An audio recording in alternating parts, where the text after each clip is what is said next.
Mais il y a quelque chose, un must, que personne ne veut lire, et qui est dans toutes les biographies. C'est le massacre de la 3e tribu juive, qui était à Médine avec le prophète, le massacre des Banu Qurayza. Vous voyez, ils avaient plus ou moins fricoté avec les ennemis du prophète, c'est vrai, avec les Mécois. Mais voici le sort qui leur fut réservé. Okay. Voici ce que dit Ibn Ishaq.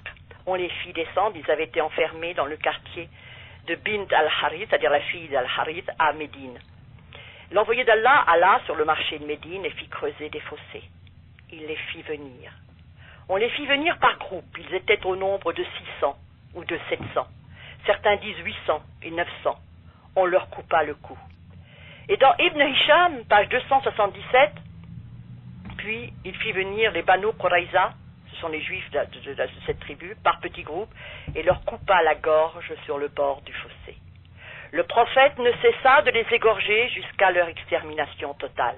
On ne tua de leur femme qu'une seule femme. Écoutez bien, elle était chez moi, c'est une juive dont elle parle. Elle parlait avec moi et riait tout son cœur, pendant que l'envoyé d'Allah fit tuer les hommes de sa communauté dans le marché. Tel qui parle, hein.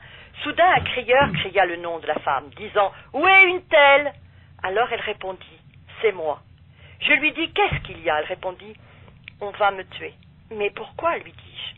« À cause d'un acte que j'ai accompli. » On l'a pris et on lui coupa le cou. Et Aïcha est étonnée de son cas. Elle dit ceci parce qu'elle est très, très sensible, Aïcha. « Je n'oublierai jamais la sérénité de son âme et la fréquence de son rire, tout en sachant qu'elle allait être tuée. » Et Ibn Hisham dit, c'est elle, vous savez pourquoi elle a été tuée? Elle avait jeté un moulin sur Khalad, vous savez, un moulin, une sorte là pour moudre, sur Khalad ibn Suwaid.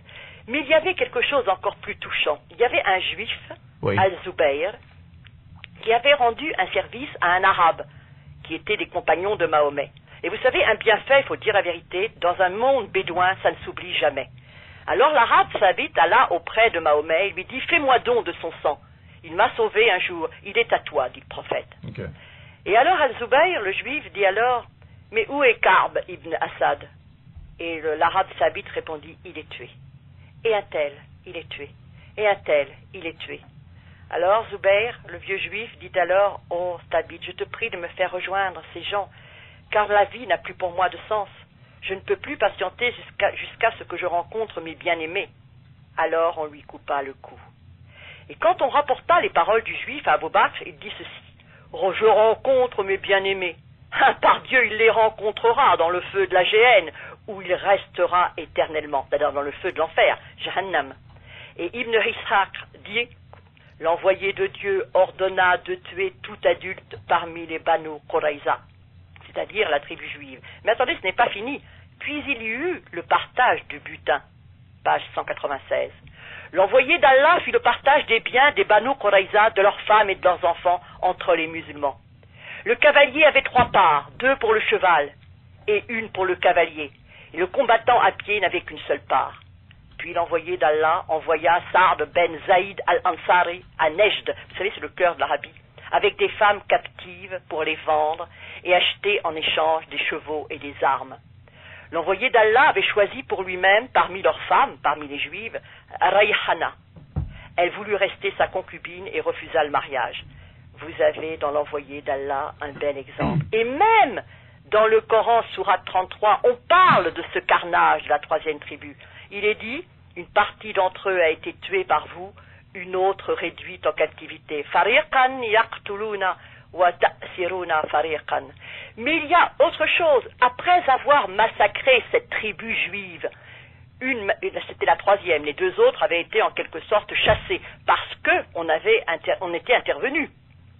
Vous savez, c'est ces systèmes d'alliance en Arabie. Ils s'étaient réfugiés, les pauvres, dans une palmeraie qu'on appelle Khaybar, K-H-Y-B-A-R. Et alors, et on ne va pas les laisser tranquilles. C'est pas forcément la faute du prophète. Vous savez ce que dit Ibn Hisham? Le slogan des partisans de l'envoyé d'Allah durant la campagne de Khaybar, c'était « Oh victorieux, tue, tue !» Vous savez, des vrais excités. Moi, je pense que le prophète était le moins, c'était des fous. Et voilà comment le récit de la campagne de Khaybar. Mais là, Madame Delcambre, là... Oui, je peux continuer comme ça des heures, hein. Oui, je sais. Vous savez qu'est-ce qui s'est passé? Ce qu'il a fait à la Khaybar? Il a demandé au chef juif Kinana ben Arabiya, chez qui se trouvait le trésor des Oui. Juifs. Il lui a demandé où était le trésor. L'autre ne voulait pas le dire. Il lui a dit, à ce moment-là, il a dit, si je trouve le trésor, est-ce que tu permettras que je te tue? Kinana a dit, oui, comme ça. Et alors, l'envoyé d'Allah a trouvé une partie du trésor. Il a continué, il a ordonné à Al-Zubayr ben Al-Awwam de le torturer jusqu'à ce qu'on puisse faire sortir ce qu'il y avait en lui. Al-Zubayr se mit à faire brûler sur sa poitrine jusqu'à ce que Kinana fut sur le point de mourir. Puis l'envoyé de Dieu le livra à Muhammad ben Maslama. Celui-ci coupa son cou en vengeance de son frère Mahmoud ben Maslama. Et celui qui traduit ça, c'est Badawi, qui est vraiment, pas Badawi, que je veux dire, Badawi, pardon, qui est vraiment un musulman qui dit à chaque fois qu'il met le nom du prophète, Muhammad, il dit sallallahu alayhi wa sallam. Mais il a fait mieux, le prophète. Il y avait Safiya, l'épouse de ce Kinana qu'il avait torturé et fait tuer. Elle était avec une autre captive. Ah? Le prophète ordonna de s'approcher et jeta son manteau sur elle. Alors les musulmans surent que l'envoyé d'Allah l'avait choisi pour lui-même. Et sur le chemin du retour, il n'a même pas attendu d'être arrivé à la Mecque. Il a consommé le mariage. Il a couché avec elle sous une coupole. Et il y avait un homme qui s'appelle Abu Ayyub Khalid ben Zaïd. Et lui, il a veillé dehors toute la nuit. Et le matin, quand le prophète a eu couché avec Safiya, la femme de Kinana, il lui a dit, tiens, mais qu'est-ce que tu fais là, toi, être là près?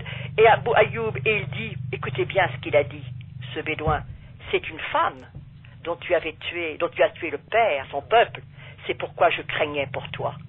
Je la craignais pour toi. C'est-à-dire qu'il a dit, elle aurait pu le tuer, après tout avoir fait tuer le père, le mari et le peuple, c'est-à-dire ceux qui se trouvaient à Khaybar. C'est-à-dire que, vous voyez, ce que je veux dire, c'est que celui qui fait... Bon, le prophète, moi je dis, c'est à son époque, c'est au 7e siècle, dans des coutumes où celui qui ne tuait pas était lui-même tué. Mais ce qui est grave, vous avez dans mon envoyé un beau modèle, en ayant dans le Coran que ce qui est dit le prophète, c'est Dieu qui le dit, eh bien, vous ne vous étonnerez pas que dans cette vidéo, je vois reproduit celui qui coupe la tête comme on pouvait le faire au 7e siècle et qui est sûr, en faisant ça, de satisfaire son prophète et le Coran. C'est ça qui, pour moi, est grave. Quand j'ai vu la femme lapider, cette lapidation, avec exactement, en prenant des pierres pas trop grosses parce que ça les tuerait d'un coup, pas trop petites parce que c'est pas ça, que le sang coule, que les chairs éclatent, je me dis, mais attendez, c'est la parole éternelle de Dieu et ça continue et on ne peut pas ne pas le dire